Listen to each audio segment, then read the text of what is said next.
So it's the same idea that we use to solve equations. So when we have an equation that has like an x plus 2 on one side and we want to get x alone, we do the inverse operation of adding 2, which is subtracting 2. So we're just taking that idea of operations that undo one another and applying it to the idea of what we know about functions and creating a function that undoes another function. So if we look at this example that we talked about the other day, we have a function for contamination. So, here you go, Dan. Thank you. So the input of this function, oops, we don't need red.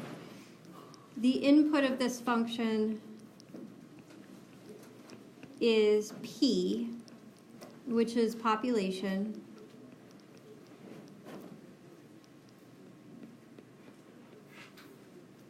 And the output is C, which is the contamination level.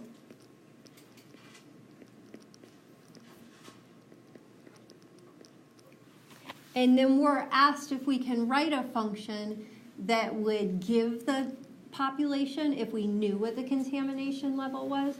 So we want a function that has an input of C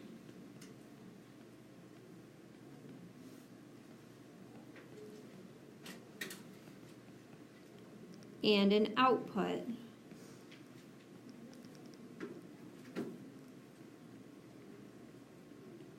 of P.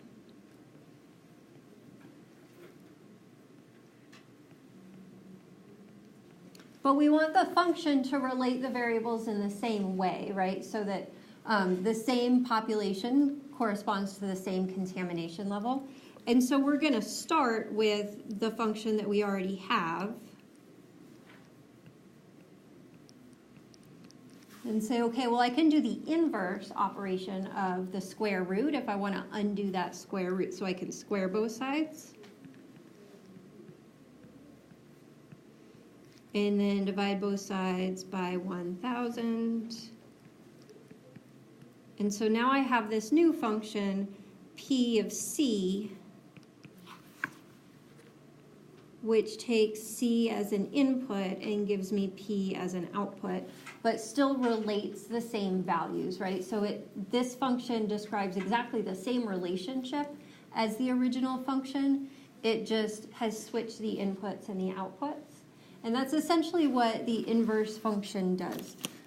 So, get my definition here so I can write it correctly. So if we have a function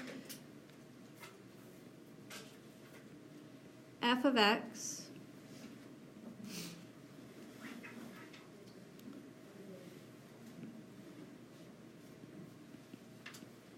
it's just some function with domain, we'll call it A, and range B. So here's my domain of F.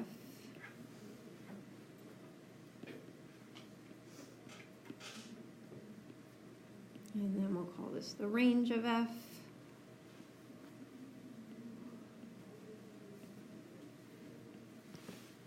And we'll say, okay, let's let A be some value in my domain and B be some value in the range. And so F is going to take an input of A and give me an output of B. Then the inverse corresponds those two same values, but in the opposite direction. So the inverse would take an output of B and give me an input of A. So that the inputs of F inverse are the outputs of F. So this guy over here is going to be the domain of my inverse. And then the domain of my original function is going to be the set of outputs of my inverse function. So this will be the range of my inverse. So if we have this function f with domain A and range B, its inverse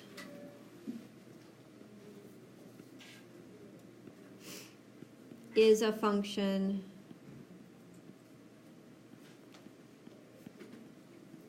which we call f inverse, and that is not f to the -1. That symbol, f inverse, is just a single symbol. It's not like a variable and an exponent. That whole thing together is a symbol. We can't separate it in any way or do anything to simplify it. It's just the whole thing. So you want to get used to reading that as f inverse as opposed to f to the -1, because it's not something raised to the -1 power. It's just that whole thing together is the symbol that represents the inverse of a function. So it's not like 1 over f, like we would normally do with exponents to get a positive exponent, because that -1 doesn't actually represent an exponent here. It's just that whole thing is the symbol. And it's got a domain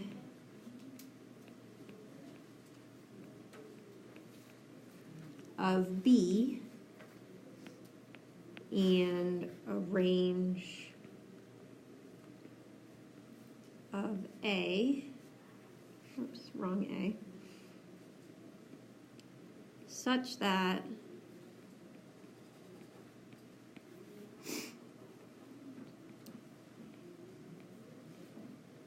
if inputting A into my original function gives me an output of B,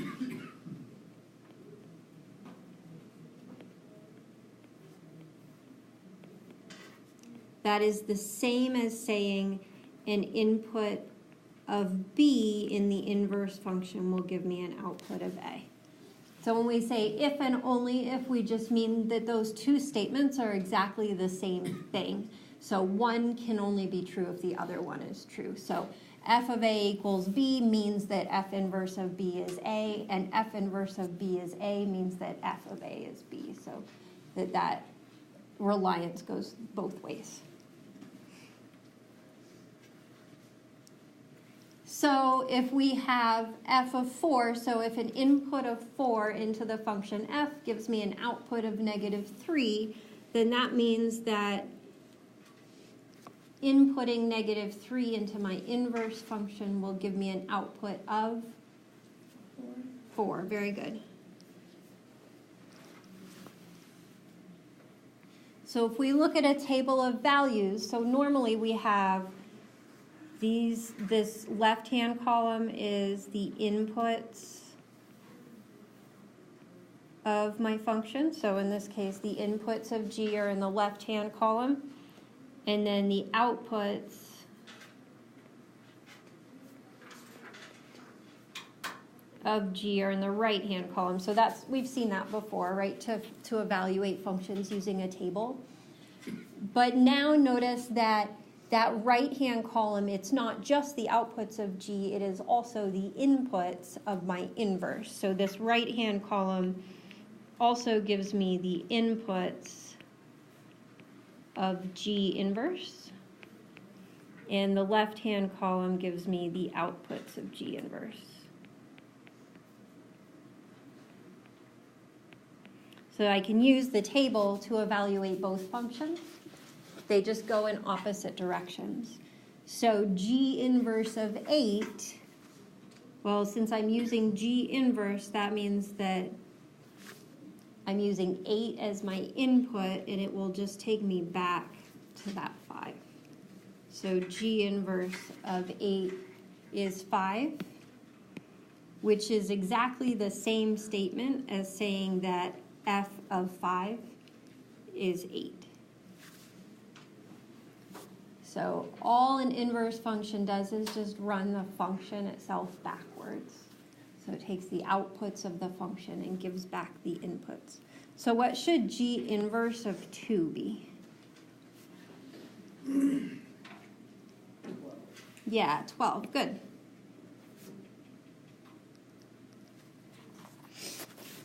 Because 2 is here and it takes me back to 12.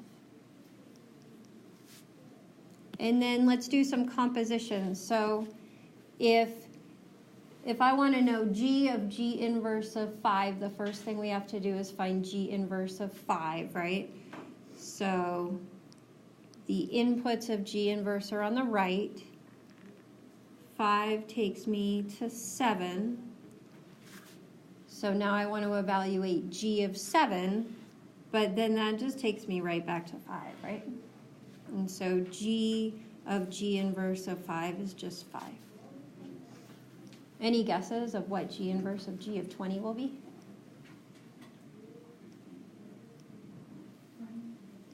20, right?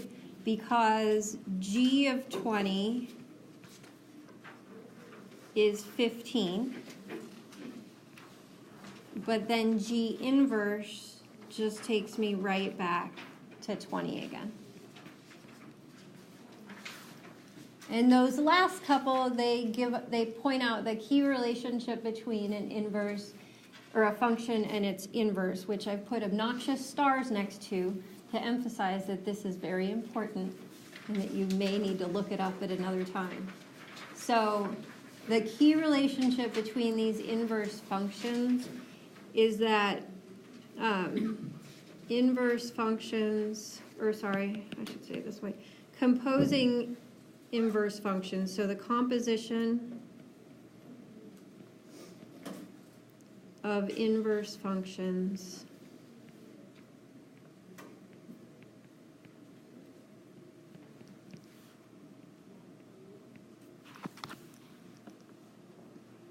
gives back the original input.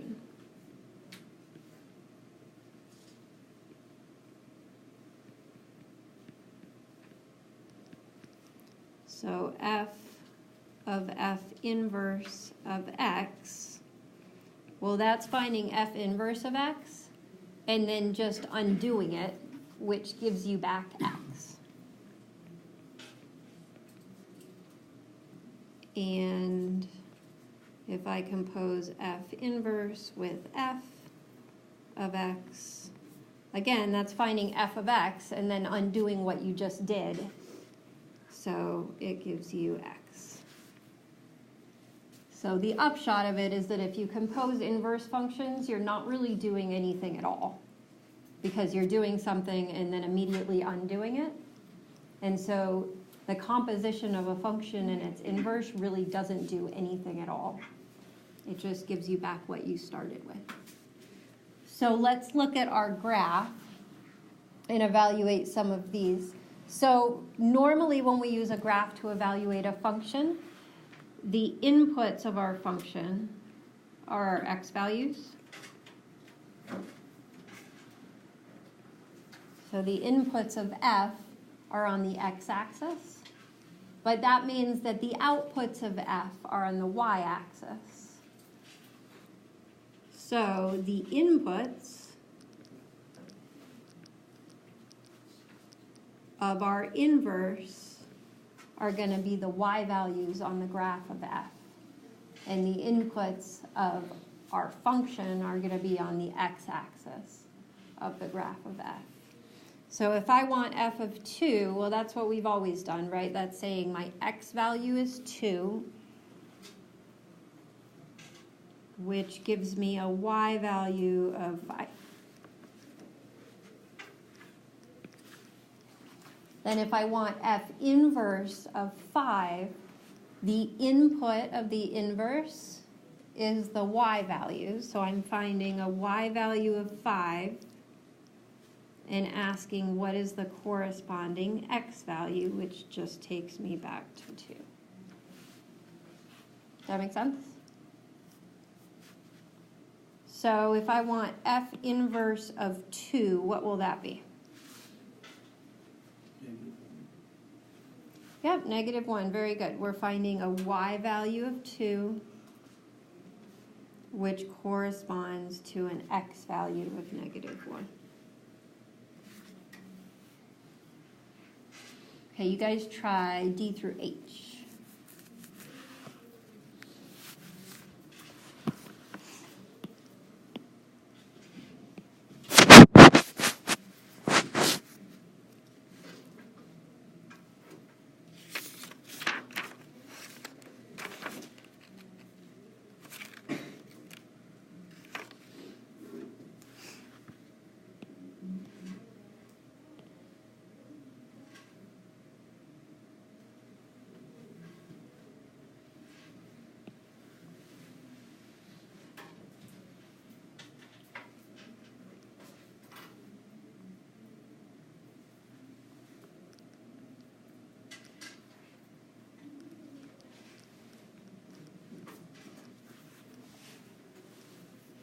Is that what you guys all got?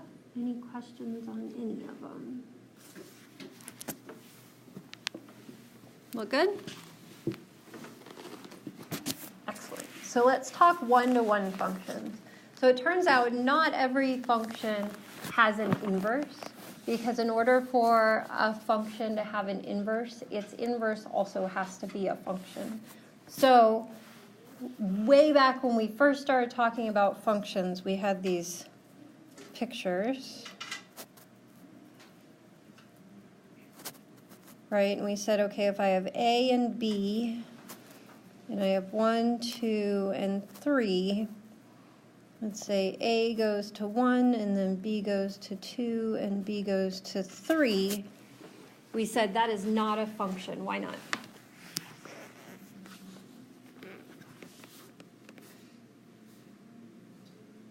Yes, David?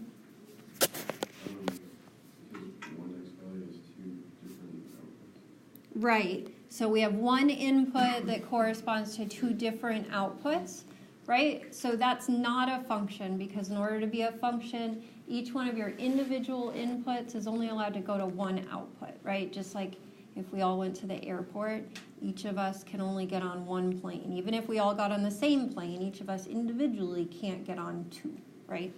So this is not a function.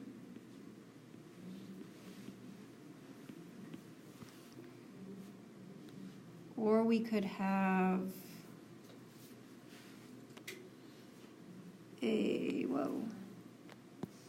stop. A, B, C, 1, 2. We could have A going to 1, B going to 2, and then C going to 2. Is that a function? That's a function, right? Because we take those inputs individually, right? So if I ask you the output for A, it's 1. The output for B is 2. The output for C is 2. And since we only take inputs individually, it doesn't matter if more than one of them goes to the same place, as long as each of them only goes to one place. So this is a function. However, if I were to run that backwards and say, what input produced the output of 2, then all of a sudden there's ambiguity, right? Because there's two possible answers. So if I were to go in the opposite direction, then all of a sudden 2 is going to two different places. And so the inverse relationship is not a function. So going from the outputs to the inputs all of a sudden gives us a relationship which isn't a function. And so we say that our function is not one-to-one. So in order for a function to be one-to-one, not only is it a function, but its inverse is a function as well. So I have A, B, C, and 1, 2, 3. If A goes to 1, B goes to 2, and C goes to 3, that is a function, right? Because each input goes to only one output, so this is a function. And then in addition to it being a function, if I were to follow those backwards, if I were to say, okay, what input produced the output of 1, there's only one possible answer to that question, right? And which input produced an output of 2, there's only one possible answer. And which input produced an output of 3, there's only one possible answer. So the inverse is also a function. So we say that this is a one-to-one function, which sort of, as the name implies, just means there's a one-to-one correspondence in both directions. So it's sort of like marriage, at least in the U.S.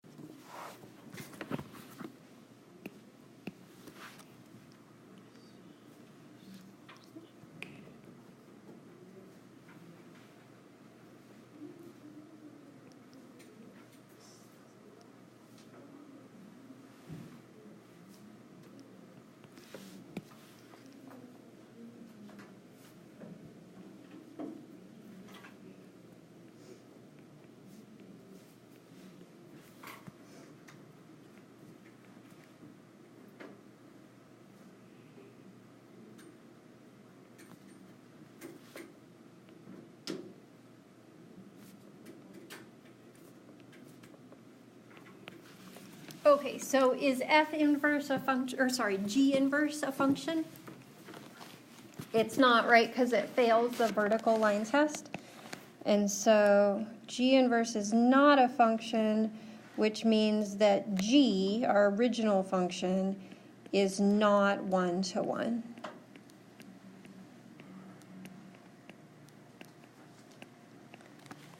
And it would be nice to be able to figure that out without actually having to graph both of them. So if we remember, like, the point of the vertical line test was to tell us whether or not there were two y values for a single x value. So what could I use if I wanted to know if there are two x values for a single y value?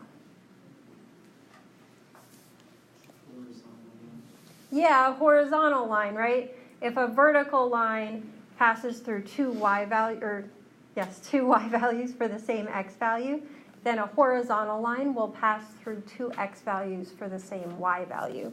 So if we take a vertical line and it passes through the blue line only once, that tells us that f is a function.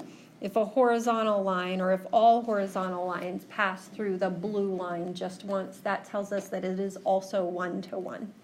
Whereas here we see G is a function, but it is not 1-to-1 because there's 2 points on a horizontal line. So let's summarize all of this stuff. So a 1-to-1 function, if we have a function f, we say it is 1-to-1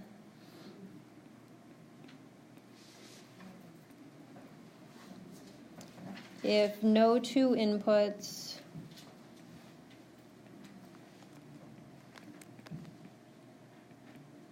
have the same output.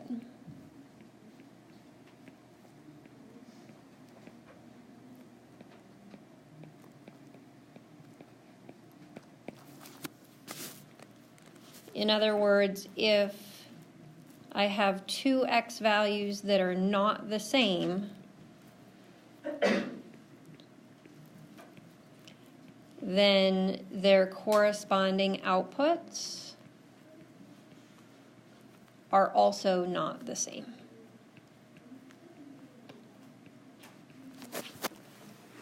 So for instance, x squared is not 1-to-1 because I can take inputs of 2 and -2, which are not the same, but get the same output of 4 for both of them.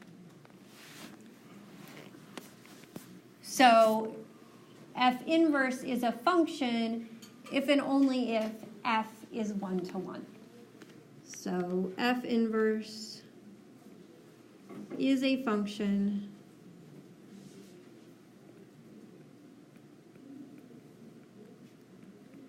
if and only if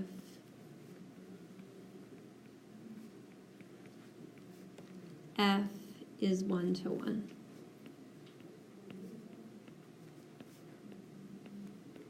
So if a function is 1-to-1, that means its inverse is a function. And if f inverse is a function, that means that f is 1-to-1. So both those statements mean the same thing. And we can tell if a function is 1-to-1 using the horizontal line test, which tells us that if every horizontal line intersects the graph only once, then f is 1-to-1, and so its inverse is a function. And if any horizontal line intersects the graph more than once,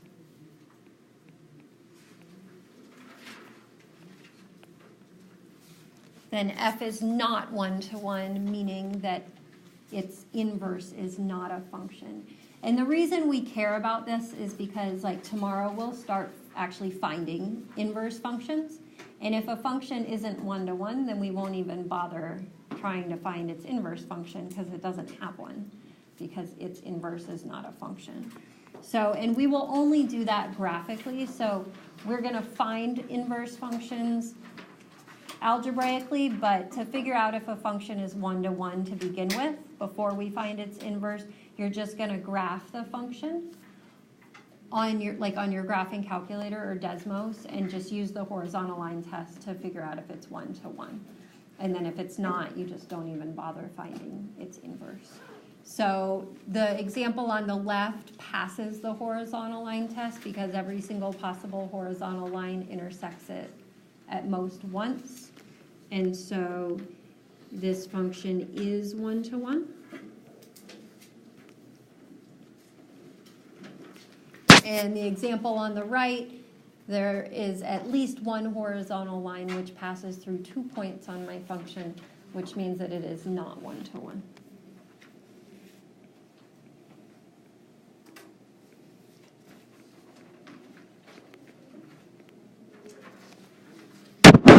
And that's all for today, unless you guys have questions or want to talk about anything else. You're all set. You do have online homework tonight. Last week, the ball got dropped a little bit on online homework, which just means more work for you guys later. So be sure to get it done tonight. It's not long, and you'll be glad once it's